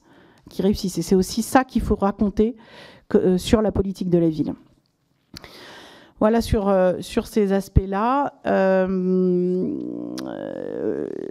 Ce que je voulais vous dire, Monsieur Mandon, sur penser la ville autrement, vous avez raison, c'est tout à fait l'ambition que je me donne. Et donc, on est là en train de réfléchir effectivement à l'avenir de la politique de la ville. Deux choses, éviter la ghettoisation, on se l'est dit, je viens d'en parler avec le volet économique. Le deuxième point, c'est la question de la simplification dans l'organisation institutionnelle des pouvoirs publics. C'est aussi la mission que le Premier ministre nous a confiée. Chacun doit réfléchir à ses propres missions et à la simplification de l'appareil d'État. Gros sujet, vous avez raison, Madame la députée, mais je peux vous dire que la réforme de l'État, c'est le serpent de mer depuis Michel Rocard, mais il y a un moment, il va vraiment falloir la prendre à bras-le-corps. Et comment la prendre à bras-le-corps mieux qu'en réfléchissant à nos missions et au sens que nous voulons donner à notre action. Le sens de notre action doit piloter l'organisation des administrations dont nous avons la charge. Et évidemment, mais ça sera laissé à la liberté des collectivités locales et doit aussi présider à la répartition des compétences. Moi, je suis évidemment favorable à une simplification des compétences. Alors, en particulier, je ne trahis aucun secret, mais moi, je suis élue de Montrouge. Et donc, en Île-de-France, vous avez la région, vous avez la métropole, vous avez la ville, et vous avez le département, et vous avez l'interco, avec l'établissement public territorial, ce qui fait 5 niveaux. C'est bien, hein, mais c'est compliqué. Hein. Quand nos concitoyens ne sont pas contents, il faut les renvoyer à 3 responsables. Et je ne vous parle même pas des frais de structure, dont la Cour des comptes a rendu un excellent rapport. Donc je partage totalement votre diagnostic et surtout l'impérieux besoin de simplifier tout ça. Parce qu'en plus, je pense que plus on simplifie, plus on sera efficace. Plus simplifier, c'est pas facile, hein. Ça veut pas dire moins de services publics, ça veut dire mieux. Et ça veut dire qu'il y a un pilote, et que c'est le pilote qui est responsable, et que c'est lui qui doit rendre des comptes. Et c'est quand même toujours mieux en démocratie. Et puis, dernier sujet sur la cartographie de la politique de la ville. Alors, j'en profite pour répondre à Madame la députée sur la première question que j'ai eue tout à l'heure, Madame Le Chantieux. La politique de la ville, vous savez beaucoup la critique, mais quand vous changez la cartographie et vous voyez que tous les élus qui perdent la qualification QPV viennent vous voir en vous la réclamant, finalement, vous vous dites que c'est pas si mal. Ça dit quand même quelque chose de l'utilité du dispositif. Donc, ça doit quand même bien servir à quelque chose si même les députés montent au créneau pour réclamer d'être en QPV. Donc c'est quand même un succès, moi je pense, pour les élus. Maintenant, c'est la loi Lamy, monsieur le député, qui en a défini les critères, comme vous le savez, hein, la loi Lamy de 2014 dont on a fêté les 10 ans. Donc sans transition, je conclus avec votre excellente question. Que pourriez-vous faire ? Plein de choses. Plein de choses. Je suis en train d'y réfléchir, pour ne rien vous cacher. Moi, je serais très heureuse de vous inspirer des idées que votre haute autorité jugera nécessaire de transformer en PPL, en proposition de loi. Mais il y a de très très beaux sujets sur la question de l'enfance, parce que vraiment, hein, faire partager à tous les responsables politiques, à la société tout entière, que l'enfant est un trésor et qu'il faut investir massivement sur son bien-être entre 0 et 10 ans, c'est pas un sujet de femme, comme on a pu me le dire dans d'autres enceintes. C'est pas un petit sujet. C'est-à-dire qu'il y a un moment où il faut réussir à faire comprendre qu'un enfant bien encadré, heureux, et c'est pas forcément une question d'argent, c'est une question de présence adulte, c'est aussi une question d'amour. Un enfant est élevé aussi dans un village, on dit toujours qu'il faut tout un village pour élever un enfant. Tout ceci doit appeler à la responsabilité des adultes que nous sommes et de la société tout entière. Donc c'est préserver les enfants des addictions, de la violence, du mal-être, de la précarité, et surtout considérer qu'ils sont un trésor et qu'il faut les protéger. Peut-être qu'il faudra un grand dispositif législatif sur la mobilisation générale de toute la société sur l'enfance et l'adolescence, en particulier dans les quartiers politiques de la ville, parce que c'est là qu'il y a le plus de mal-être, qu'il y a le plus d'enfants livrés à eux-mêmes, qu'il y a le plus d'enfants qui tombent dans la délinquance vite, c'est-à-dire entre 9 et 10 ans. Et donc tout ça, c'est des destins qu'il faut empêcher de tomber dans le pire, et qui peut aussi les conduire jusqu'à la rupture totale, voire à la dépression et enfin au suicide. Donc pour empêcher ces bombes à retardement, il faut se saisir très très vite de cette question. Peut-être que ça pourrait donner l'occasion d'avoir un espace et un véhicule législatif. En tout cas, je serais ravie de continuer les échanges avec vous sur ce sujet-là pour nourrir la réflexion. Merci. Et on va conclure ce premier tour de cette première série de questions par monsieur Nicolas Sansu pour le groupe GDR. Merci, Monsieur le Président, Madame la Ministre. Tout d'abord, merci de votre présentation. Alors après, on ne partage peut-être pas tout, mais je suis très heureux que la politique de la ville ait retrouvé une place au sein du gouvernement. Je le dis tel quel parce que je pense que c'était une erreur. Et puis vous dire combien je partage l'idée que il faut faire des efforts pour les enfants. Quelques-uns ici sont déjà venus dans ma belle ville où j'ai œuvré dans le cadre du PRU, d'Action Cœur de Ville, de l'OPA-RU, etc., etc., tous les dispositifs possibles et imaginables. Et dans les quartiers politiques de la ville, nous avons installé une crèche multi-accueil, un relais petite enfance, nous avons rénové toutes les écoles. Aujourd'hui, il y a un centre social associatif qui commence. Donc voilà, je pense que c'est aussi notre rôle d'élus locaux. J'ai envie de vous dire un certain nombre de choses. Je ne vais pas vous parler de budget parce que j'ai pas envie qu'on se fâche et puis ça sert à rien. On aura d'autres occasions pour ça, plus public qu'aujourd'hui. La question du droit commun, parce que on est passé très vite sur les droits différenciés, et je pense que un des enjeux dans les quartiers politiques de la ville, c'est que tout le droit commun s'applique. Et je pense que c'est un sujet que le gouvernement devrait porter. Et vous parliez notamment de la petite enfance, quel accueil, comment on fait. C'est des choses qu'il faut avoir dans le droit commun, et je pense qu'il faut que vous ayez ça en première intention. Ensuite, la question des cités éducatives. Vous nous avez dit que vous alliez relancer.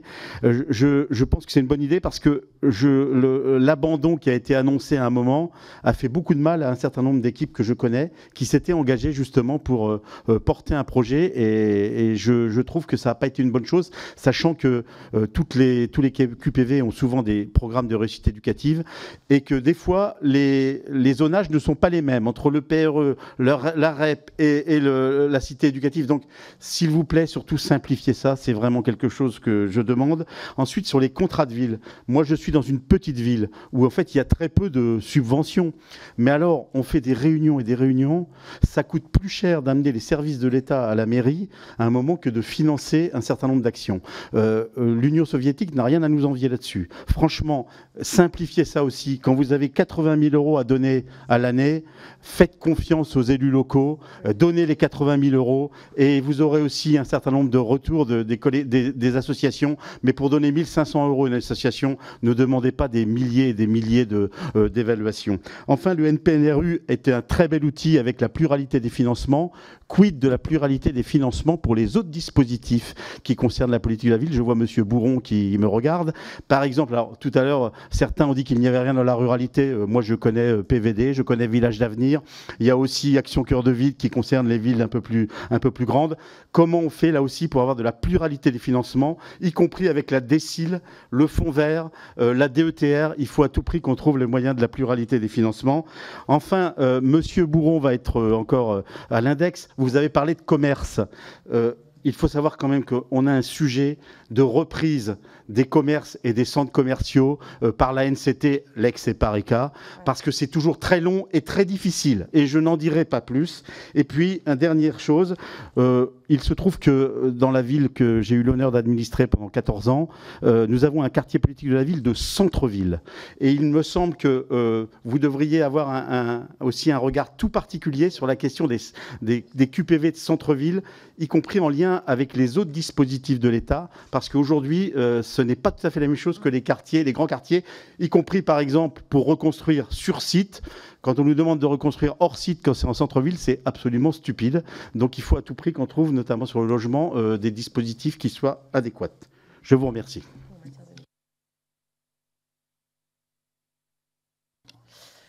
Alors, merci pour votre question. Alors d'abord sur le droit commun. Oui, évidemment.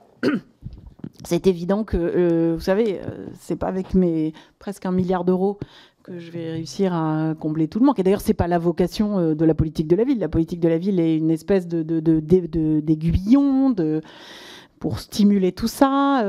L'organisation d'un comité interministériel des villes fait que ça me permet d'aller voir chacun de mes collègues en lui disant « Dis donc, t'as pas oublié qu'il me faut… parce que je vous l'ai pas dit, mais par exemple, sur l'éducation, je vous ai parlé des cités éducatives parce que c'est moi qui les finance, on est d'accord.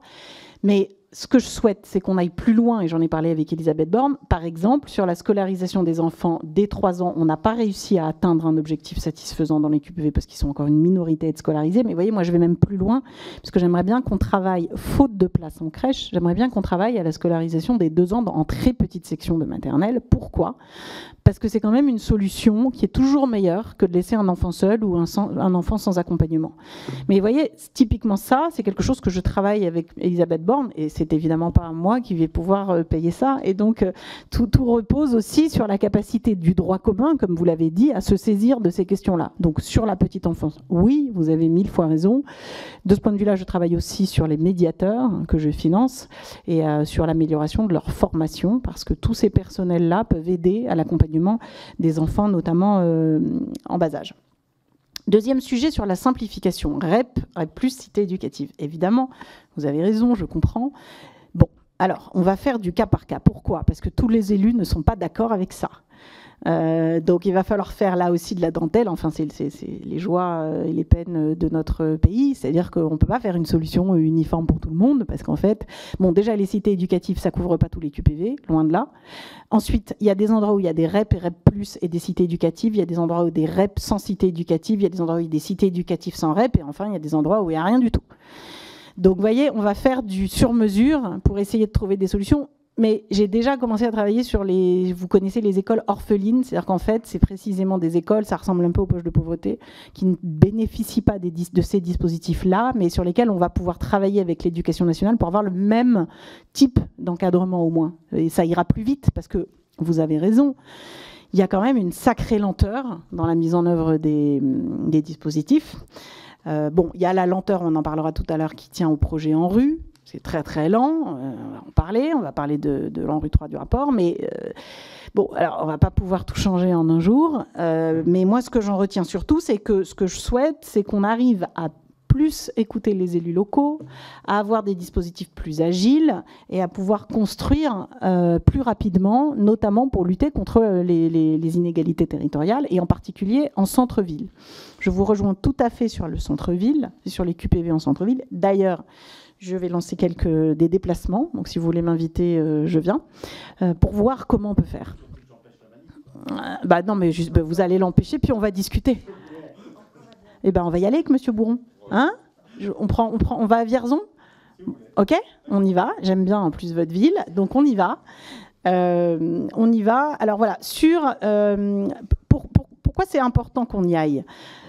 Parce que moi, j'ai besoin de voir pour comprendre. Vous voyez ce que je veux dire ? Et je pense qu'il faut qu'on se mette, qu'on aille voir ensemble comment c'est possible, qu'est-ce qu'on peut simplifier. C'est quand même vraiment l'engagement de ce gouvernement que de simplifier les choses, et pas que le millefeuille. Hein. De simplifier surtout pour les petits montants. Moi, j'y suis totalement favorable. Toutes les associations avec lesquelles je travaille me disent, et je les pauvre, je les comprends, qu'elles passent des jours entiers à remplir des dossiers. C'est pas possible. Moi, je préfère qu'elles s'occupent des gens plutôt qu'elles remplissent des dossiers. Donc là-dessus, j'y suis totalement favorable. Vous croyez là-dessus tout à fait sur ma détermination. La question de la pluriannualité, bah oui, ça aussi c'est mieux. Donc il le sait, Stanislas Bourron, il y est favorable lui aussi. À la question de la pluriannualité. Pourquoi ? Parce que ça permet d'avoir plus de visibilité, ça permet de mieux piloter à long terme, ça sécurise. Bon, alors évidemment, on le fait aussi, comme vous l'imaginez, on est un peu contraint quand même en termes budgétaires. C'est-à-dire qu'on est quand même là, je vous refais pas le couplet sur la dette, mais on a rarement été aussi endetté. Je crois qu'on n'a jamais été aussi endetté. Donc c'est compliqué la pluriannualité parce que c'est un engagement plus long. Donc ça n'empêche qu'on peut avoir des dispositifs un peu plus souples. Voilà. Ce que je souhaite, et je vais prendre je vous le dis en avance de phase, je vais prendre une circulaire sur ce sujet très rapidement, c'est que je souhaite qu'on travaille sur la pluriannualité du financement, qu'on arrive au moins à 50% des subventions en pluriannualité. Ce serait déjà bien, c'est mon objectif. Ce serait déjà bien parce que franchement, on économiserait beaucoup d'énergie et on remettrait les gens sur le terrain pour faire ce qui est quand même l'essence même de leur métier. Sur le fonds vert, il y a une part du fonds vert qui est dédiée au quartier politique de la ville. Sur la DETR, comme vous le savez, est plus tournée vers la ruralité. Alors là, c'est ma collègue Françoise Gattel qui s'occupe de ces sujets-là. Moi, je ne vais pas trop m'engager là-dessus.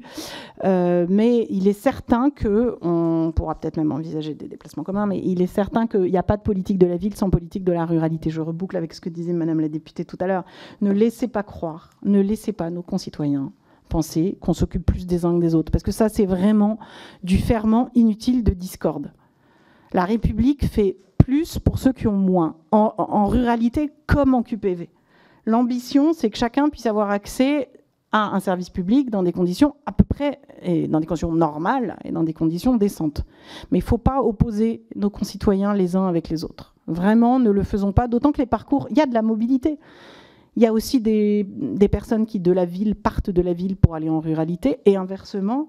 Et donc, ce qu'il faut, c'est permettre la mobilité, et ce qu'il faut, c'est que personne ne soit assigné à résidence. C'est ça notre ambition. Que personne n'ait envie de partir et ne puisse pas, faute de logement, faute d'emploi, faute de moyens de locomotion, comme je le vois quand même beaucoup en quartier politique de la ville. Voilà, et pour finir, un petit mot sur la cartographie de l'éducation prioritaire. Je voulais juste vous donner un chiffre. À la rentrée 2023, il y a 1093 réseaux qui composent la carte de l'éducation prioritaire. C'est quand même pas rien. Ça fait 1,7 million d'élèves qui bénéficient des différents dispositifs de l'éducation prioritaire. Vous voyez, 1,7 million d'élèves, c'est quand même pas rien. Nos habitants QPV, c'est 5,8 millions. Donc ça veut dire quand même qu'il n'y a pas 1,7 million sur les 5,8. Ça veut dire que ça dépasse un petit peu le cadre. Et donc ça veut dire que c'est aussi une priorité. Et c'est vraiment, vous avez compris que l'enfance, la jeunesse, l'éducation, c'est ma priorité. Si vous voulez bien, on va poursuivre poursuivre en reprenant une deuxième série de questions qui seront beaucoup plus courtes, plus ciblées et qui peut-être apporteront des éclairages supplémentaires par rapport à la première série. On va commencer par Monsieur Cordier. Merci, monsieur. Merci, Monsieur le Président. Encore moi, Madame la Ministre, je vous ai écouté avec beaucoup d'attention. Je pense qu'en France, on croit qu'on règle des problèmes uniquement aussi à coups de milliards, en disant qu'à mettre des milliards sur la table ou des centaines de millions d'euros, et on va régler le problème. Je pense que le problème, il ne passe pas seulement par rapport à sur des questions budgétaires et financières. Ça compte, bien entendu, mais il n'y a pas que ça. Et je pense qu'il faut avoir aussi une autre vision, non pas uniquement technique ou technocratique, ou voilà, pour ne pas aller plus loin, et avoir une vision plus pragmatique de terrain. Donc moi, je vous ai entendu. Je pense que la question et le sujet évoqué par notre collègue Sansu est vraiment au cœur du sujet, la simplification, parce que la multiplication de ces strates conduit déjà les citoyens à ne plus rien comprendre. Dans toutes ces structures gérées par des hauts fonctionnaires, ça coûte de l'argent. Il en faut des hauts fonctionnaires, on en a besoin, comme il faut des élus, on en a besoin. Mais à force de multiplier ces structures, on ne sait plus où on en est. ZUS, ZRU, ZFU, PNRU, GPV, GSUP, CUX, je pourrais multiplier le truc pendant des heures. Et en fait, tout ça, ça occupe plein de gens dans des ministères, dans des structures, dans des administrations. Tant mieux pour eux, ils ont fait sans doute de grandes écoles pour aboutir. Mais derrière, on ne retrouve pas forcément l'efficience sur le terrain. Et moi, je rejoins tout à fait notre camarade Sansu qui prenait l'exemple de l'Union soviétique, qui heureusement n'existe plus. Mais nous, on a besoin de l'État, de mieux d'État, Madame la Ministre. Moi, je suis de droite, mais dans des secteurs en difficulté comme les miens, si je n'ai pas d'État, je ne suis pas du tout un libéral. Vous voyez, je ne suis pas du tout comme le président de la République et beaucoup de gens autour de lui. Je ne suis pas du tout un libéral. Je crois en l'État. Dans des endroits où il n'y a pas besoin de l'État, ben, tant mieux. Mais dans des endroits comme les nôtres, dans des petits départements modestes comme les nôtres, on a besoin de vous, pas seulement sur des questions budgétaires, financières, mais aussi pour simplifier la vie des acteurs de terrain, centres sociaux, communes, associations. Voilà, je voulais vous le dire. Merci.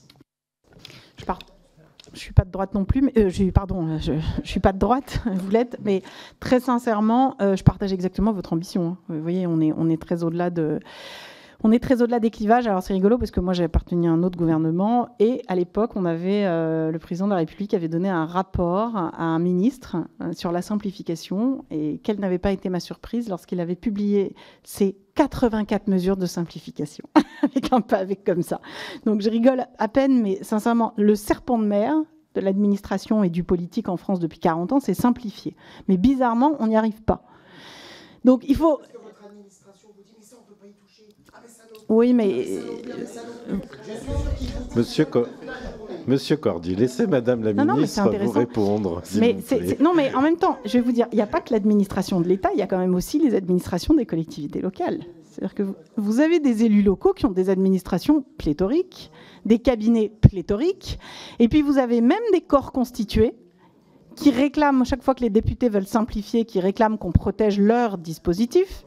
Et en réalité, comme on fabrique aussi des textes en écoutant tel et en intégrant tel amendement, on en finit, c'est vrai, avec des textes pléthoriques et avec une législation qui est complexe à appliquer et des décrets d'application qui eux-mêmes produisent de la norme. Je suis tout à fait d'accord avec vous là-dessus. Mais je viendrai avec joie. Je suis d'accord avec vous sur le jargon. Moi, quand je parle avec mon cabinet, je leur dis, ils se marrent, je leur dis, parfois, je fais une phrase et dans la phrase, il y a 3 acronymes. Et je me dis, mais si on nous entendait, mais le citoyen se dirait, mais quelle langue parle-t-il ? Bon, alors qu'est-ce que ça dit tout ça ? Ça dit quand même qu'on a besoin d'État. Parce que pourquoi il y a des acronymes ? Parce que l'État s'en est mêlé. Mais l'État, il faut bien qu'il organise les choses. Vous voyez, c'est ça le truc. C'est quand même que nous autres, il faut quand même bien, en tout cas, il faut bien que les hauts fonctionnaires, nos administrations, il faut bien qu'elles travaillent. Pour qu'elles travaillent, il faut qu'elles se mettent d'accord sur du vocabulaire. Pour qu'elles se mettent d'accord sur du vocabulaire, il faut qu'elles inventent des mots. Alors, je suis d'accord avec vous, ça devient délirant. REP, REP+, QPV, ZUS. Non, mais on est d'accord. Sauf que moi, je réfléchirais bien volontiers avec vous, quand on va construire la future politique de la ville, à trouver un nouveau vocabulaire. Mais vous savez, trouver un nouveau vocabulaire, c'est une démarche éminemment politique. Parce que si vous dites simplement ceci, QPV, je vais vous dire le mot QPV, j'ai 2 versions, quartier politique de la ville, quartier prioritaire de la ville. j'ai pas 2 personnes dans un déplacement qui veulent la même chose. Il y en a qui préfèrent quartier prioritaire de la ville, il y en a qui préfèrent quartier politique de la ville, il y en a qui me disent politique de la ville, ça va pas du tout, faut pas parler de ça, parce qu'il y a la ruralité, il y a aussi de la politique de la ville dans les petites communes, c'est vrai. En clair, c'est un gros travail, peut-être faudrait qu'on fasse ensemble des états généraux de la politique de la ville pour partager les ressentis, pour se mettre d'accord sur du vocabulaire. Mais ça demande un travail de simplification, mais avant tout, vous avez raison de le dire, c'est moins technocratique que politique, tout ça. Une fois qu'on partagera les mêmes ambitions, qu'est-ce que c'est l'ambition de la politique de la ville? C'est de lutter contre les inégalités territoriales. Voilà. Il y a une agence qui porte bien son nom autour de la table, et dont j'ai besoin. Devinez laquelle? Voilà. Ben oui, parce qu'elle porte bien son nom. Eh ben oui, Agence nationale de la cohésion territoriale. Comment on peut mieux dire? Mais oui, mais non, parce que c'est des services de l'État. Puis vous dites agence, mais pourquoi on a créé des agences? Vous savez pourquoi, monsieur le député? Vous savez pourquoi on a créé des agences, monsieur le député? Parce qu'il y a un grand mouvement dans les années 80-90 en France de démantèlement de l'État.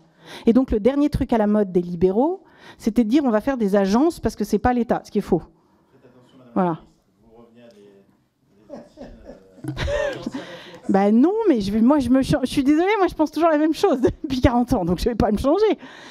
Donc maintenant, on crée des agences, et puis maintenant on nous explique qu'on n'a plus besoin d'agences, mais en même temps qu'on a besoin de l'État, il faudrait savoir quand même, à un moment donné. Voilà, donc moi j'ai besoin de la NCT, je vous le dis. Donc il y a des maquettes financières avec la NCT. En attendant, on a besoin de lutter contre les inégalités, on a besoin de présence, on a besoin de volonté politique, on a besoin de mettre d'accord tout le monde, les élus, les bailleurs, l'État. On a besoin d'une dimension, d'une dynamique collective et commune. Moi, je vous invite très volontiers à travailler ensemble sur cette question de vocabulaire. J'y tiens. C'est dommage que ce soit enregistré parce que je pourrais vous dire des secrets, mais je voudrais vraiment qu'on y travaille ensemble parce que je pense qu'on doit élaborer, là, d'ici à la fin de ce gouvernement, on doit élaborer un nouveau vocabulaire de la politique de la ville. Un nouveau vocabulaire qui réponde à des missions politiques. La mission politique, c'est de lutter contre les inégalités territoriales, contre les inégalités à la racine. C'est de ne pas opposer les uns et les autres, et c'est de travailler à la cohésion de la France et de la République. C'est ça ma mission. Et vous avez raison, ça passe par un vocabulaire partagé et surtout compréhensible par nos concitoyens. Travaillons-y. Et je propose à Madame Marina Ferrari, pour le groupe démocrate, d'intervenir. Merci beaucoup, Monsieur le Président. Madame la Ministre, merci pour votre présence avec nous cet après-midi. Alors, je vous invite déjà en Savoie, comme ça c'est fait. Vous verrez, c'est beaucoup mieux que les Ardennes ou Vierzon. Voilà. Oui, peut-être.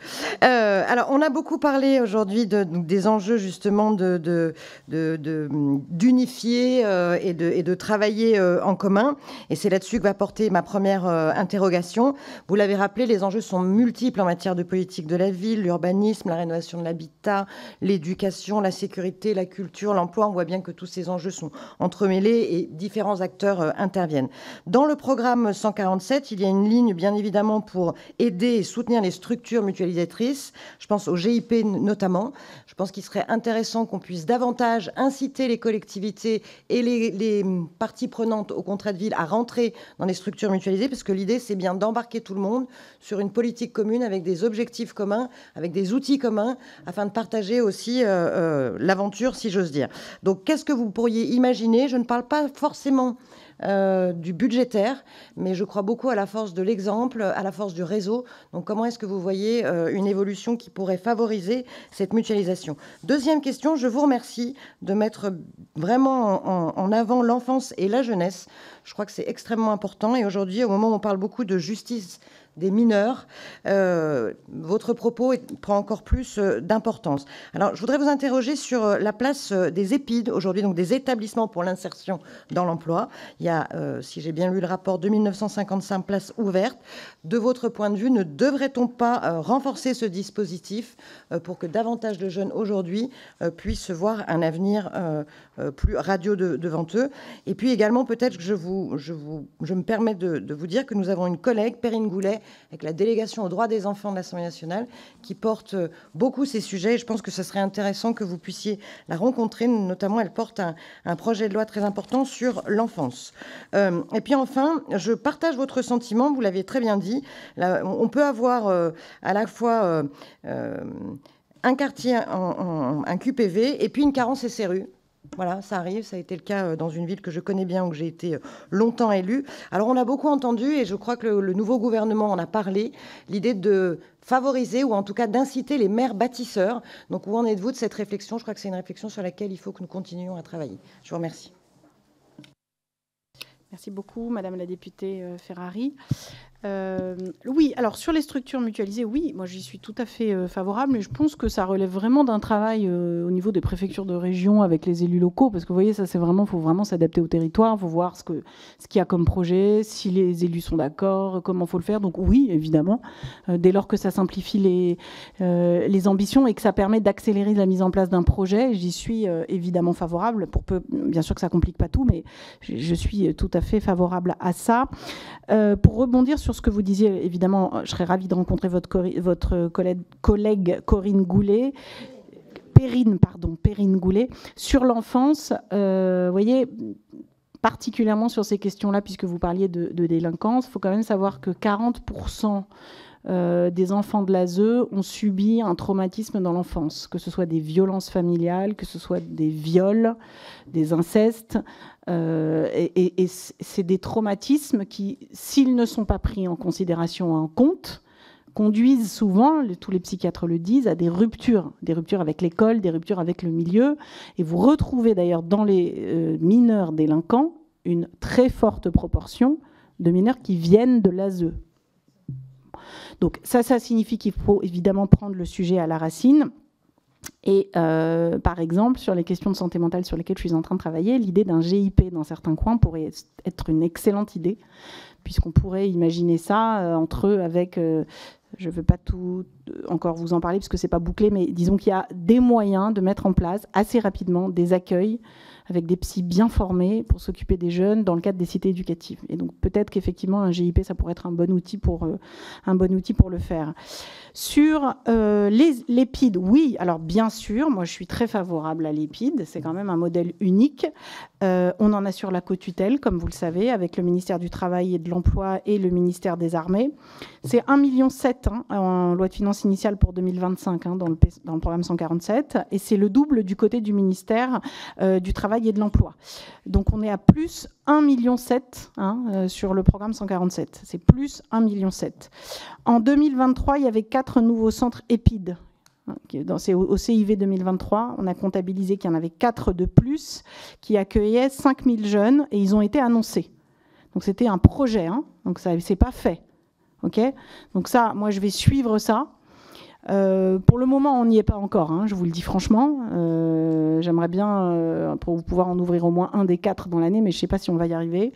Moi, j'ai demandé un état des lieux précis, pour être clair. Je veux un état des lieux sur les projets de nouveaux centres.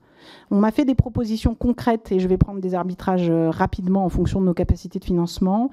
Et par ailleurs, la part de jeunes issus des QPV qui sont accueillis en centre EPID, sachant que dans des centres par exemple comme Marseille ou Belfort, il y en a plus de 60% des publics qui sont accueillis sont issus de QPV. Donc c'est pour ça que je suis très engagée sur les EPID, parce qu'ils accueillent en très large partie des jeunes issus des QPV. Ça reste quand même des beaux modèles, ça touche des publics difficiles, ça produit des résultats en termes de réinsertion sociale. C'est un modèle qui a fait ses preuves, et moi je voudrais qu'on puisse au moins annoncer lors du prochain CIV qu'il y ait 2 nouveaux sites, mais vraiment, cette fois-ci. Ça me paraît être important. De toute façon, la logique de l'internat, un parcours individualisé de 8 mois en moyenne, c'est bon, c'est du long terme, c'est dans l'encadrement de qualité, et ça reste, à mon avis, ça reste un bon modèle. Sur la loi SRU, je vous disais tout à l'heure, en effet, il y a 179 villes, me dit-on, pour 390 QPV qui ont des problèmes de SRU, qui ne sont pas conformes à la loi SRU. Donc effectivement, il va falloir y travailler. Mais je vous le dis, il y a quand même la question de la prise en compte de la loi SRU dans le cadre des intercos, parce qu'il y a certains élus qui nous en parlent. On peut aussi réfléchir au fait que si on ne veut pas trop ghettoiser, il faut peut-être une répartition plus équitable. Donc voilà, ça se travaille.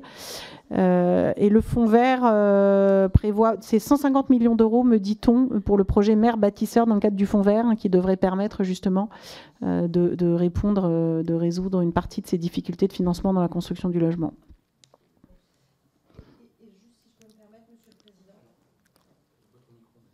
Pardon. Non, juste une petite remarque un peu plus politique et pour venir en soutien de l'ANCT. Simplifier, oui, 3 fois oui, je pense qu'on est tous d'accord autour de la table. En revanche, il y a des outils qui fonctionnent et qui fonctionnent plutôt bien. Et j'aimerais bien que le discours sur les agences et les fusions, notamment, soit étudié au calme, à tête reposée, pour ne pas tout casser. Voilà. Je ne vous cache pas que je pense qu'on n'est pas du tout dans un moment où on a besoin de fragiliser les dispositifs publics qui nous aident quand même, qui nous aident. Moi, je crois que ce que dit le Premier ministre, c'est vraiment la bonne voie, c'est-à-dire c'est réfléchir à nos missions, mais de réfléchir à ces missions et à la meilleure manière de les atteindre, c'est pas forcément se dire qu'on va tout casser, tout fusionner. Il y a des dispositifs qui ont fait leur preuve. Non, il y a un point que je trouve intéressant, c'est de regarder comment, en préfecture, sur les territoires, nos agences peuvent peut-être travailler un peu plus en synergie, éventuellement avec plus de présence terrain. Mais c'est ça qu'il faut, à mon avis, c'est dans cette direction en tout cas que je travaille. Eh bien, on en arrive au moment de la conclusion. Donc, peut-être pour conclure, Madame la Ministre, vous l'aurez compris, vous êtes invitée sur tous les territoires, toutes les circonscriptions dans lesquelles vous n'êtes pas encore allés, de députés qui sont ici autour de la table. Donc, j'espère que vous avez bien noté, vous avez bien pris les rendez-vous. Donc, nous vous accueillerons toutes et tous, évidemment, avec plaisir.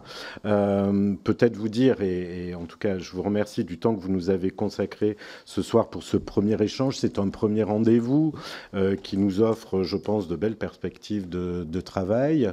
On a pu évoquer déjà des sujets sur lesquels on pourrait avancer ensemble. Et vous remercie d'avoir ouvert aussi la porte à l'initiative législative parlementaire. Je crois que c'est comme ça, et on avait eu l'occasion d'en échanger, qu'on peut faire avancer positivement les choses. En tout cas, cette délégation, c'est comme ça que nous entendons conduire les travaux. Donc évidemment, nous sommes prêts à poursuivre les discussions avec vous pour faire évoluer un certain nombre de sujets. Nous avons bien noté que vous nous transmettriez les premiers éléments de bilan, et j'allais dire qu'on les attend avec impatience parce que ça peut être une base de réflexion sur la manière dont on pourrait amener des propositions.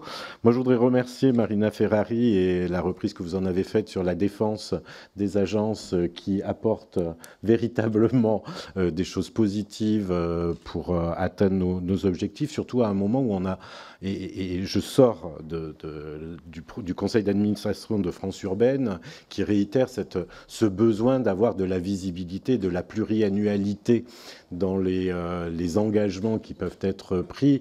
Donc j'ai bien noté le travail que vous souhaitez engager justement pour fiabiliser, en tout cas au moins 50% du financement. C'est une première étape qui pourrait être franchie et qui sécuriserait les élus. On a beaucoup évoqué la nécessité de s'engager aux côtés des élus bâtisseurs, et je crois que c'est une façon aussi de leur démontrer du soutien de l'État pour cela. En tout cas, la porte de cette délégation vous est évidemment ouverte. Nous ne manquerons pas, nous, dans notre travail d'évaluation, de continuer à vous rencontrer, à vous auditionner, mais en tout cas, moi, ce que je trouve intéressant, c'est que de cet échange, on voit des collaborations sur un certain nombre de sujets et auxquels nous prendrons toute notre part.